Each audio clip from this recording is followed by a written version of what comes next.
Hello friends, இன்றைக்கி வாழைக்காய் பஜ்ஜி செய்ய போகிறோம்.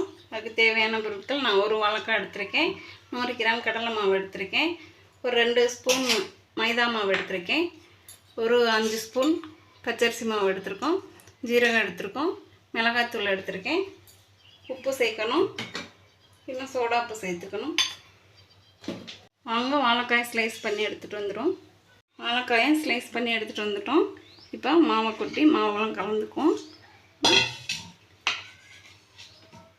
கடலை மாவு கொட்டிக்கலாம். பச்சரிசி மாவு கூட சேர்த்துக்குவோம்.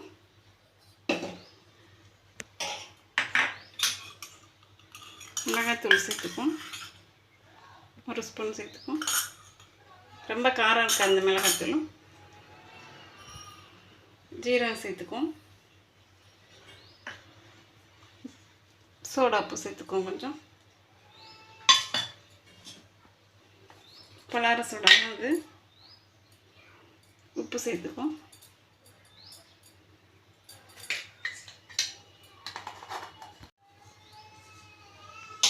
நல்லா கலந்துக்குவோம்.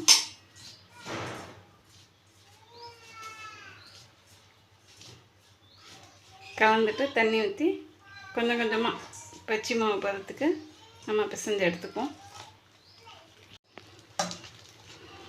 கையை போட்டு நம்ம அமுக்கக்கூடாது. இந்த விரல்லே இந்த மாதிரி விரல்லே நம்ம சுற்றி இப்படி பிசைஞ்சாவே நல்லா மாவு நல்லா பிசைஞ்சிடலாம். இந்த தண்ணி பற்றாது ஊற்றிக்குவோம். மைதா மாவு லாஸ்ட்டு சேர்த்துக்கணும், 2 ஸ்பூன்.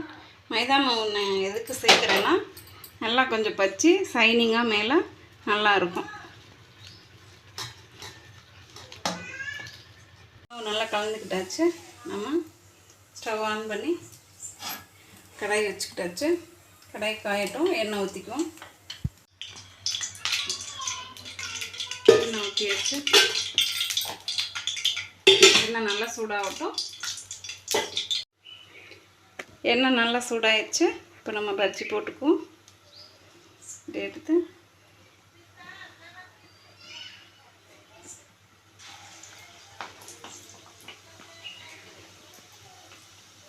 மைதா மாவு லாஸ்ட்டாக மாவு கலந்துக்கிட்டாவே நல்ல ஒரு சைனிங்காக பஜ்ஜி நல்லாயிருக்கும். பார்க்கவே ஒரு சைனிங்காக இருக்கும்.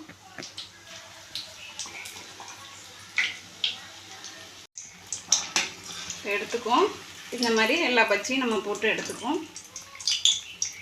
ரொம்ப கறியிடக்கூடாது. இந்த பக்குவத்தில் எடுத்துக்கலாம்.